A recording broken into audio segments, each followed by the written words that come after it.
battle complete. Dear Heavenly Father, we just thank you for another glorious day that you've given us. We ask that you be with us throughout these meetings and help us to do your will, to do what's best for our people. Lord, we just ask that you be with those who can't be with us today. We ask that you bring healing and comfort to those in need. And we ask that you bring those folks that are overseas home to their families soon and bring them home safely. And all these things we ask in your glorious name. Amen. Roll call. Honey. Joe Goodman. Bill Anglin. Here. Bill John Baker. Here. Jack Baker. Here. Audra Connor. Meredith Rayleigh. Don Garvin. Taylor King. Johnny Keener. Jackie Bob Martin. Linda O'Leary. Present. David Thornton. Present. Kara Cowan Watts. Phil Sharkey. Okay, next, approval of the April 17th. So moved. Second. Motion and second, and roll call, please say aye. Aye. Opposed? Minutes approved and reports. Norma? Good afternoon. I was going to pull this mic up, but there's not one, so I guess it's up above me now, isn't it?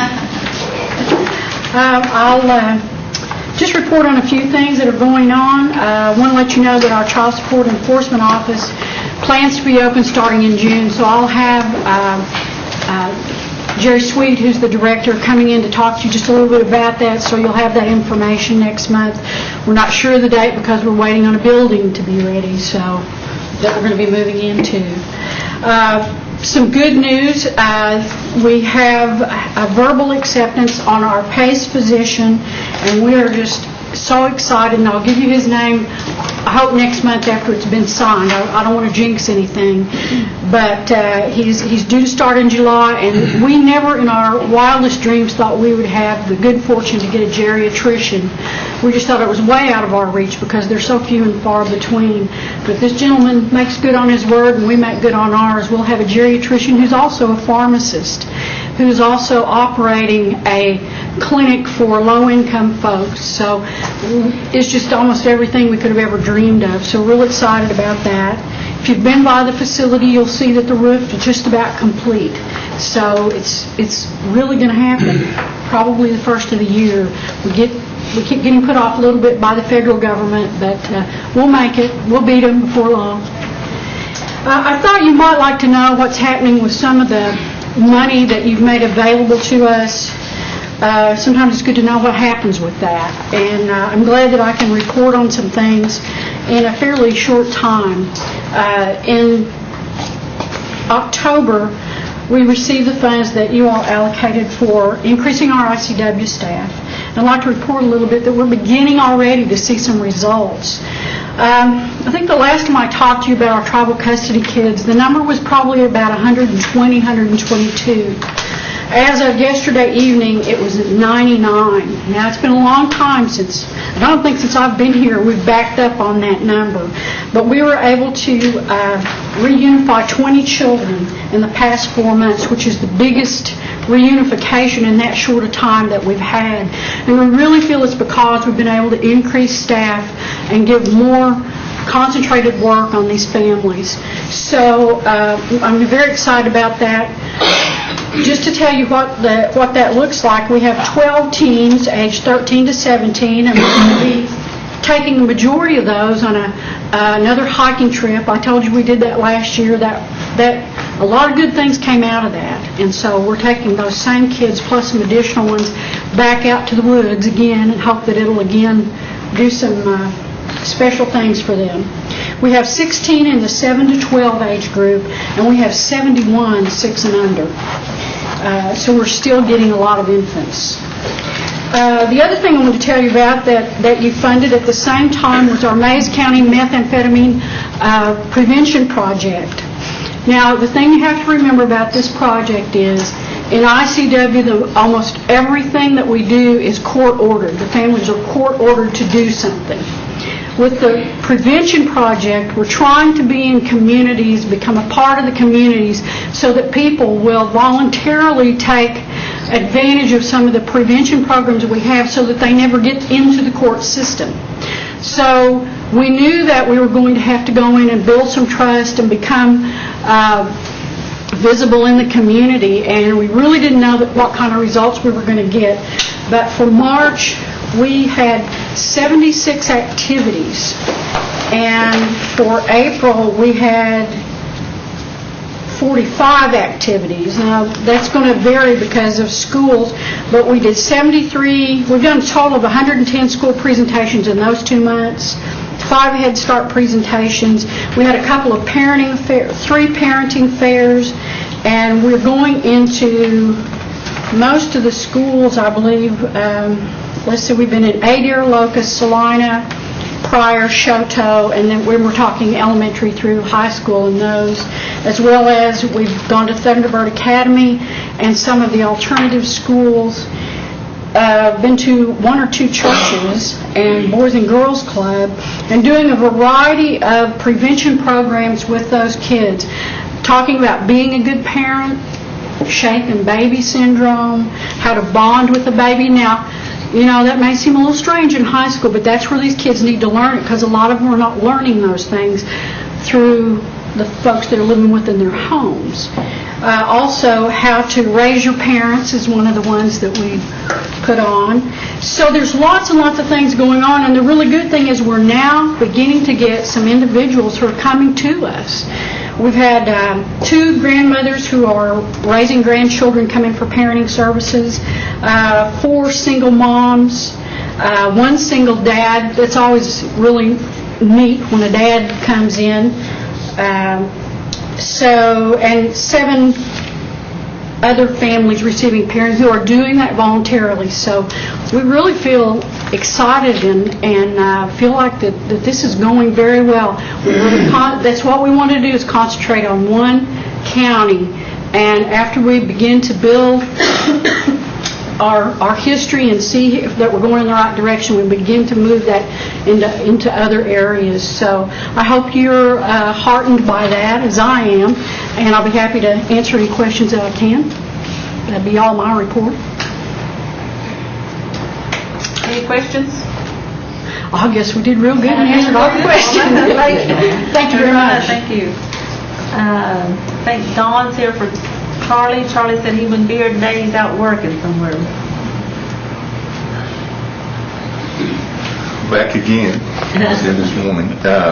Charlie asked that I come in today and give a report on our community service and where we're at, and he apologizes for not being here, but he had other commitment that he needed to take care of. And community services is moving along. We have several projects going, and I want to mention some of them to you. We have 2 self-help water lines. One's at Blue, and the main trunk line is in up there, and they're doing service lines. Tailhope, if you know where Tailhope's at, they're down to the store. And hang on here. Right here. I thought I was calling out your shirt. You didn't know where that's coming from, did you? Anyway, we've got the probably about 2 miles of water line laid at Tailhope, and that project's moving on real good, having a good turnout on both of the water lines, and people committed to not only improve their community but create the cohesiveness and fulfill the intent of the self-help concept. And then Compassion Capital, the first weekend in June, they're having their grand finale as far as the closing out of this program year at I believe it's Radisson in Tulsa, and a number of communities are committed. What that program does is go out throughout the year, help community organizations strengthen their infrastructure, and we get a pretty good response on that. Community work, we're waiting on more money to come down. All the money we have in that program is committed to the communities, and we were told that at the time that was expended and committed, we'd have another $175,000 coming down, so that's what we're waiting on at this time. I think it's waiting on some signatures. A new program on housing that we're just starting, and let me pass some of these around. have extra copies. You're welcome to leave some of your own end of the table. But we're just getting off the ground. You remember we have several homes and we're finishing up on them with the collective community groups, and we're finishing up on those projects. But this is a single, what we call a single packet home. And again, it's a self-help project. A family comes in and they say, we need a house, we want a home. And we have a packet, complete SIP. Remember, we had the plant south of Steelwell down at the old Cherokee gym, and we're producing these panels. They're energy efficient homes and just a very minimal amount of heat and energy as it takes to cool it. So they're quality homes, and they come in, they say, we need a house. And the packet itself will run around, material-wise, a little over $45,000. But the payback on these is only $35,000. And they have to put sweat equity into it. We help them with the slab, with the electric and the plumbing, and technical assistance on how to construct the house. And it's a new program, so if you know somebody that we realize that there's people that's handicapped, that's elderly, that can't do this, but for those that can and are interested, why this is an excellent program for them to provide adequate housing for themselves and their family. Does anybody have any questions? Bill John? So they end up with a $35,000 mortgage? Yes, sir. That's what you're... Over a 30-year period. Over a 30-year period. And what kind of capacity do you have? How many people could come in before you ran out of... Before we run out of packets? We just put out the material bid on 28 homes, and we have money, a couple million more appropriated to where we can buy more material. Like I said, this is just getting off the ground. We've applied for SBC money. I think we stand a good chance of getting approved. So they don't have to be grouped or clustered or anything? No, this is single. This is for single family. Well, recently they were trying to cluster them like at Fairfield. Yeah. And so they don't have to be clustered. No, the one thing on this, they have to have their own property. We're not purchasing property for them on this. They have to have clear title to that property without any liens or previous mortgages on there. And 25-year lease doesn't, or 30-year lease doesn't do it. Has to be owners. Yeah, they have to own the property, yeah. Jack Bob, did you have any? He just answered my question. Okay. Linda? Don, about the technical assistance, I understand that. What about the well, if there's need for a well, water well? We go through water and sanitation. Okay. Yeah. Help with the water source and the waste. How big are these homes? 1,344 square feet, 3-bedroom, 1 bath. 1344. Nice. Cathedral ceilings. Pardon? I said they're nice. Cathedral Yes, sir. ceilings. One back. Karen? Thank you, Madam Chair. Dawn's group gave our women's group an opportunity to tour one of these homes in the factory. And we had potential naysayers with our group, but by the time we were done with our day, I mean, they were fully supportive. These women still talk about these homes. We met with one of the families. That home was beautiful. I went home and told my husband, if we ever build a home, we need to do these because it's beautiful. And it's insecticide, or it's insect proof, like they put something in it so you don't have like the potential. I don't like spiders. Yeah. So like there's not your risk of brown recluse, coming in and infesting your home. There is no, I think Councilman Baker referred to the cathedral ceilings, there's no attic. Correct. So there's not this, between the insect proof walls and no attic, I mean, you're not going to have that problem that a lot of Oklahomans have after some time. And they said their bill was minimal. Yes, ma'am. And they kept their home so nice. It was just beautiful. It was a different experience for housing. Thank you, Madam Chair. Jack Bob? Thank you, Madam Chair.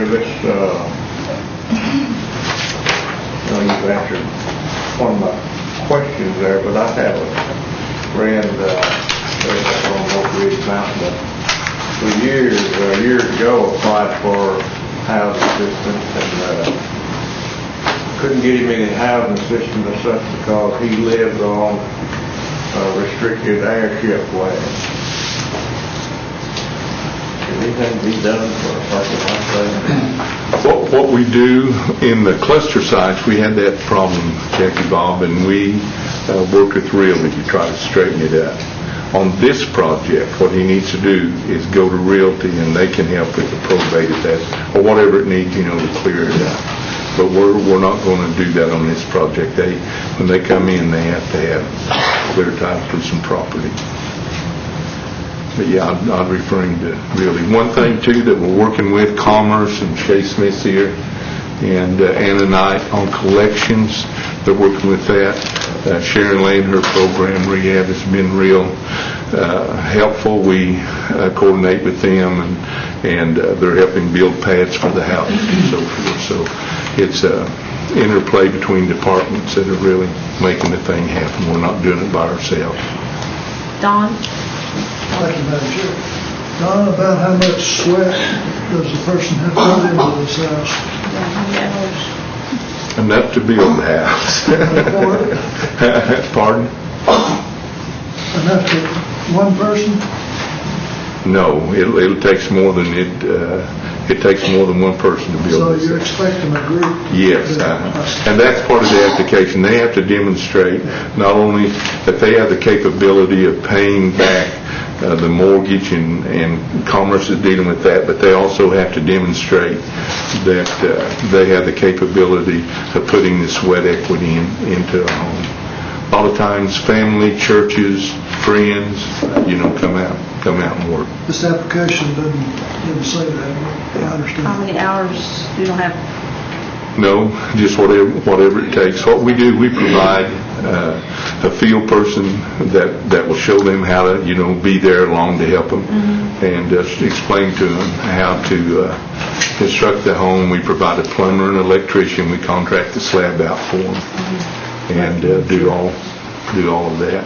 And some groups go quicker than that. Some on our collective community groups, we have, I think, 4 houses going over to England Hollow now. But we have a group at Chelsea, back to the community groups, and a couple of those boys are carpenters, and I mean they're going to town on it. They have. So this is kind of what was over at Stillwell, what they were doing now. Those were nice homes. Yes, and I'm glad to see this, because this is something I think people will it'll help people. We have one 70-year-old lady from Choteau that keeps calling. I forget her name. She has a sister that lives in Ramona. And we explained to her, you got to be careful, but you explained to her the sweat equity, and she said, I can do it. So. Okay, I think Audrey, Dawn, is there a time limit from the time construction starts? Do they have a certain amount of time to We like to have the goal we have is within a year, if not before, We just can't stay there on and on and on and on, but we try to work with them. Main thing, get the house up, get it dried in, and roof covering on, and then but it had down in David's district, Wadey Chocolate, just finished an excellent home down there. And the family's very proud. He commented, and I think maybe we quoted him here, that he'd been on the Housing Authority waiting list for years. And they were willing, and we got 2 other houses going that they're working on. Kara, 3 total, Thank you. And the other cool thing about the homes were these SIP panel homes, the way you strap them in, the only ones that survived the hurricane too.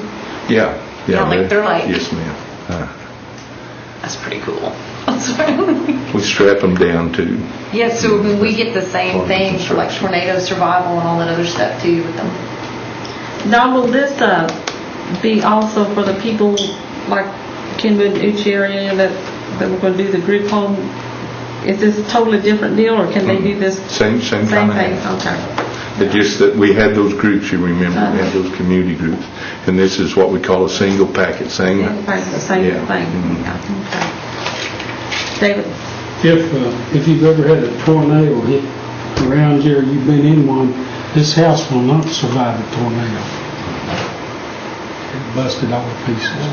It hits it tight. But anyway, It started down in my district. It's been going on up in Stillwell area. I think it's over in Rogers County also, and do you have some houses over there? Yes, in Rogers County, Chelsea. And I don't know where all it's going on, but down there in my area, there were 3 homes cleared and okayed.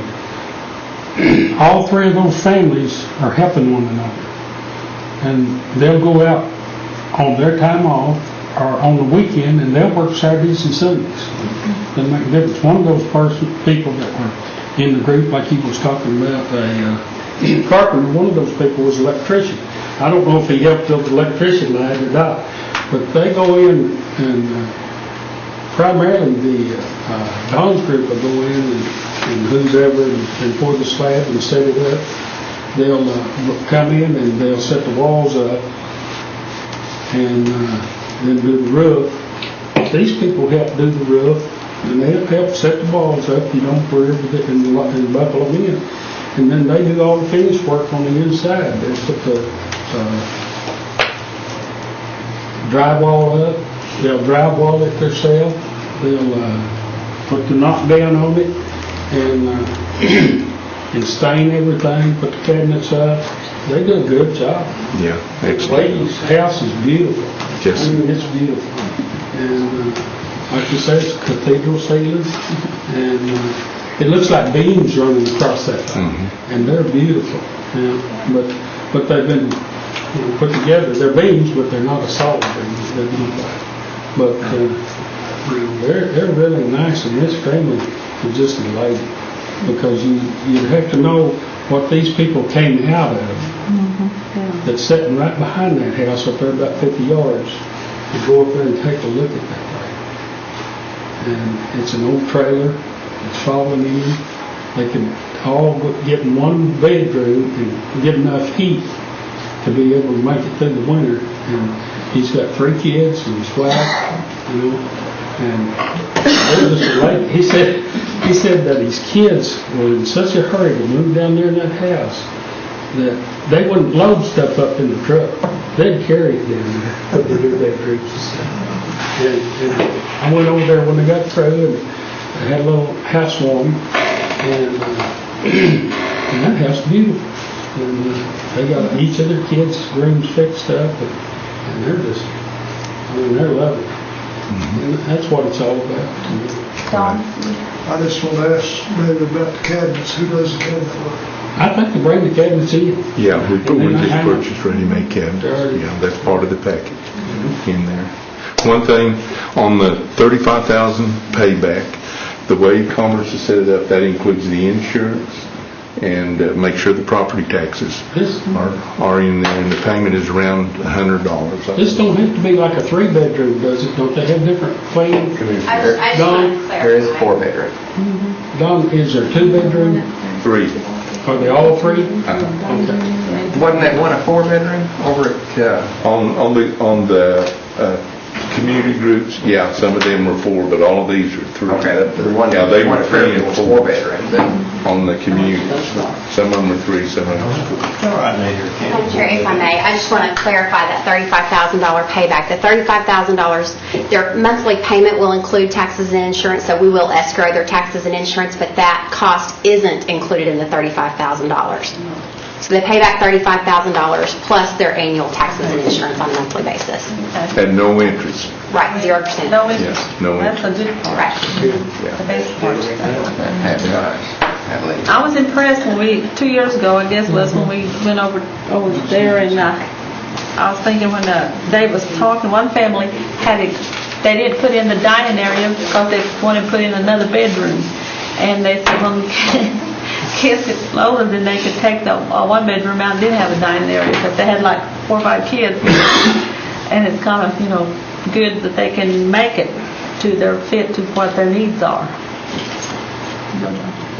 Yeah, Shay, how strict is underwriting? Not very. We don't want people to exceed a 50% debt-to-income ratio.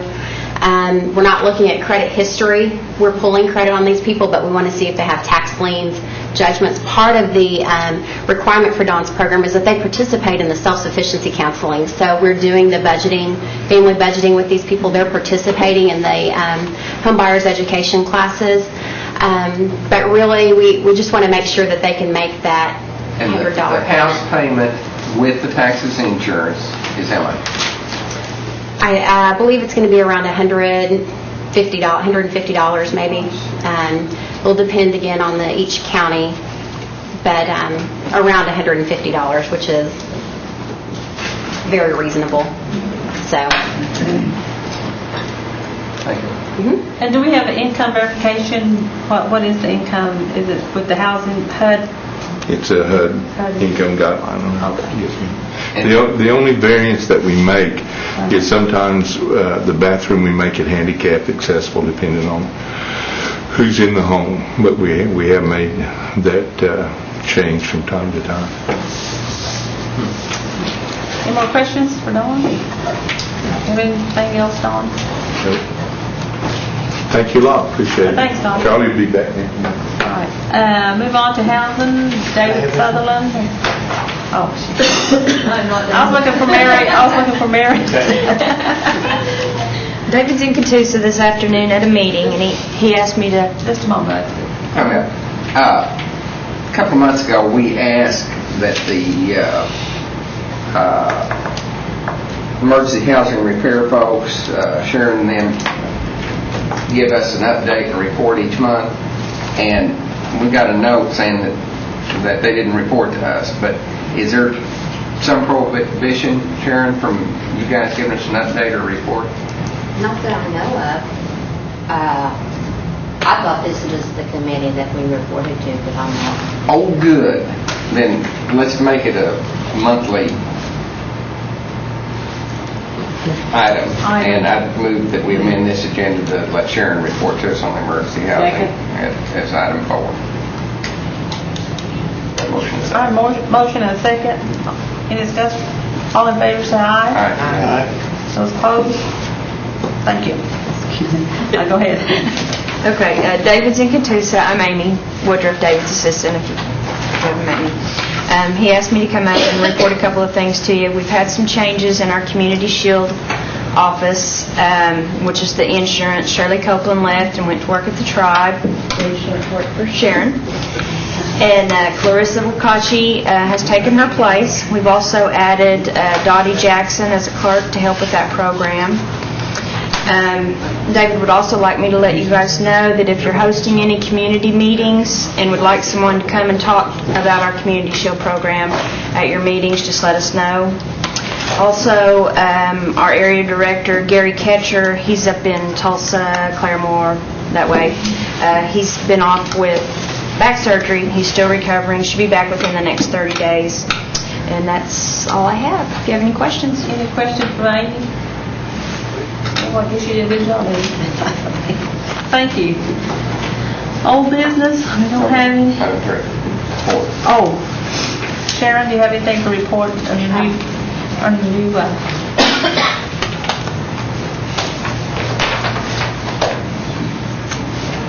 I would just like to let you know what we've done with the weatherization, emergency, disaster. During the disaster, we went and processed 1,086 applications. We served 545 clients on the disaster. Weatherization, we've served 254. We've served 385 emergencies. We've got 220 rehabs in process, 21 HIP in process, and 400 applications in process for the next Indian Housing Plan. John? So, where are you on rehab applications? We're currently processing 220, but we need applications. We don't have applications for Tulsa, Rogers, Nowata, Cherokee. There was one other county. We had 5 counties that we need applications. and most of them are up north, but Cherokee is one of them we need applications for. We don't have any waiting list at all on Tulsa, Rogers, Nowata, and Cherokee. Okay. And you were out of emergency rehab money? Yes. I think probably a week they'll have $500,000. That's good, thank you. We're able to pass that last night in the executive finance and then at full council. Well, we used our money during the disaster. We used the emergency money to take care of those disaster clients, so. And Norma didn't pay you back? No, she didn't give us any. Shame on me. Any more questions for Sharon? Thank you, Sharon. Thank you. We'll see you next month. Okay. Okay, whole business, the new business resolution, that's Dawn's resolution, I guess. What was the changes? You said it was a little different than what was in here. No. Oh, okay. Sorry, I'll present this for Charlie. The changes are in the fifth whereas. I believe that originally said, does your version say a housing rehab program? I don't even know what version you all have. Did Beverly send copies of these? It's in the one that was handed out as a housing rehab program. Okay. Basically, it was a wording issue. There were there are several programs encompassed in this, the Community Services Housing Program and then Sharon Lay's Rehab Program. And so there were some parts of this that were specific to one or the other program and should have encompassed both. So, Move to approve with Second. amendment. A motion and a second. Any discussion? Yeah. Right now, you've got 4 mortgages that amount to $22,000 each or $22,000 total? $22,000 each. Okay. And so through pretty much what this says is that we loan them the money and if we repossess them or whatever, you don't ever come back to council, it's just a done. That's right. That's right. Any more questions? All in favor, say aye. Aye. Those opposed? Thank you. Thank you. And next is announcements. Next meeting date, June 12th at 2 p.m. Chairman? So maybe. Second. All in favor, say aye. Aye. And those who want to stay?